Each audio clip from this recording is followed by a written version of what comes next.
बिस्मिल्लाहिर्रहमानिर्रहीम नहमदुहु व नुसल्ली अला रसूलिहिल करीम व आलिहि व अस्हाबिहि अजमाइन अम्मा बाद अस्सलामु अलैकुम व रहमतुल्लाहि व बरकातुहू।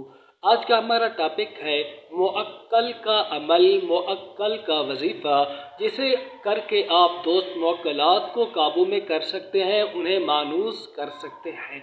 आगे चलने से कबल छोटी सी गुजारिश, चैनल बज़्म अमलियात पर नए हैं तो चैनल को सब्सक्राइब कर दें, वीडियो को लाइक और आखिर में शेयर आप दोस्तों ने ज़रूर करना है।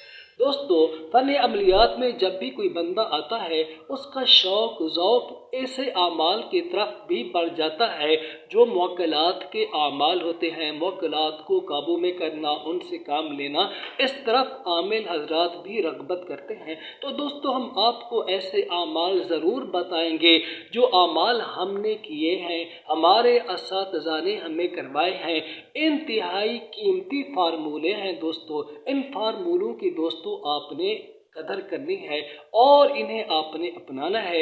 इंशाअल्लाह आप एक कामयाब आमिल बन जाएंगे और बआसानी दोस्तों आप लोगों का इलाज कर सकेंगे। याद रखिए, ऐसे आमाल ऐसे नहीं किए जाते हैं, निगरानी में किए जाते हैं। इनके मुतालिक जितनी हिदायत होती हैं उनके ऊपर दोस्तों अमल करना पड़ता है। अब दोस्तों आपने क्या क्या करना है इस अमल के लिए, तो सुन लीजिए दोस्तों। पहली चीज़ तो ये है कि अमल करने से कबल 3 दिन आपने तर्क हैवानात जलाली जमाली पहले ही कर लेने हैं। ठीक है, अमल शुरू करने से 3 दिन पहले तर्क हैवानात जलाली जमाली कर लेने हैं। अमल को 9 चंदी जुमेरात से दोस्तों आपने शुरू करना है। 9 चंदी जुमेरात उसे कहते हैं जो चाँद के बाद पहली जुमेरात आती है। अब इसके लिए कुछ सामान भी दोस्तों आपको लेना होगा। एक चिराग ले लें, डिबा जिसे कहते हैं, मट्टी का बना हुआ एक प्याला होता है जिसे कुम्हार हजरात बनाते हैं। आमतौर पर देहातों में आपने देखा होगा जो मस्जिदें हैं लोग उनको जला के रख देते हैं या कब्रों पर वो जलते हैं, वहाँ तो जलाना मुनासिब नहीं दोस्तों, तो वो आप ले लें, एक दीवा एक चिराग। ठीक है, अब इसके लिए और क्या आपने लेना है, तिलों का तेल ये आप ले लें, रोगान चंबेली और सरसों का तेल, ये 3 तेल आपके पास होने चाहिए और साफ़ सुथरी रुई आपके पास होनी चाहिए। आपने पहले क्या करना है, उस प्याले के अंदर सरसों के तेल को डालें, तिलों के तेल को भी उसमें डालें, फिर रोगान चंबेली को भी डालें। रोगान चंबेली ना हो तो कोई खुशबू ले लें, औद हो, अंबर हो, कोई भी खुशबू हो, वो थोड़ी सी उस तेल के अंदर आपने डाल देनी है। फिर रुई को उस तेल में भगो देना है। अब आपने फिर क्या करना है, इसका चिराग जलाना है। इसके लिए दोस्तों बाकी दौरान अमल आपने क्या पढ़ना है, सूरह मुज़्ज़मिल शरीफ। दोस्तों ये सूरत आपको ज़बानी याद होनी चाहिए। ठीक है दोस्तों, फिर आपने एक कड़ा लगाना है अपने इर्द गिर्द, जिसे हम हसार कहते हैं अमलियात की इस्तिलाह में।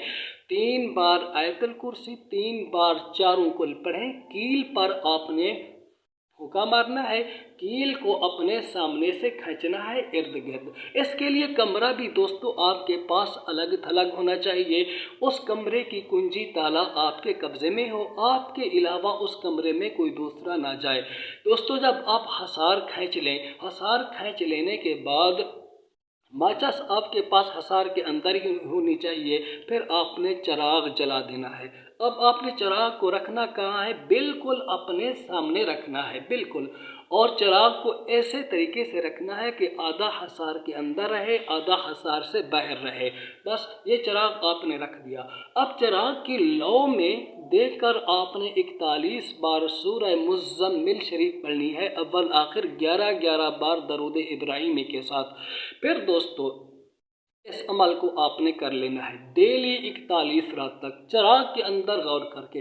अब देखना चिराग के अंदर जो शक्लें, जो सूरतें, खा वो डरावनी हों, जैसे भी हों, तो आपने उनसे नहीं घबराना है। मैंने ये अमल साउथ अफ्रीका में एक इंडियन भाई को करवाया, तो वो इस चिराग के अंदर नज़ारे देखते थे कि सब चीज़ें मुझे इस चिराग में से नज़र आती हैं। तो दोस्तों वो क्या होते हैं, सूरह मुज़्ज़मिल शरीफ के मौक़िलात होते हैं। और इसके जो मौक़िलात हैं दोस्तों काफ़ी हद तक आमिल के करीब आ जाते हैं। ठीक है, और बसा औक़ात ये आमिल को डरा धमका भी सकते हैं اور آپ اس عمل کو کرتے ہوئے اس بات کا بھی مشاہدہ کریں گے کہ خواب میں اس کے موکلات آپ کو ملیں گے۔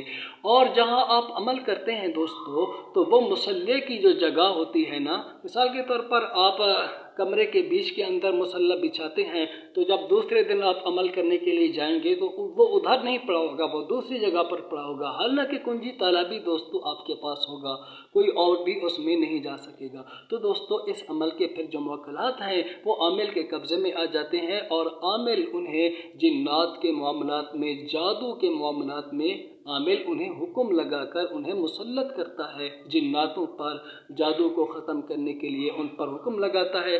بِإِذْنِ اللہ جادو بھی ختم ہو جاتا ہے، جنات کے اثرات بھی ختم ہو جاتے ہیں۔ دوستو باقی اس عمل کو کیسے استعمال کرنا ہے اس کے حوالے سے انشاءاللہ میری ویڈیو آپ دوستوں کی خدمت میں پیش ہوگی۔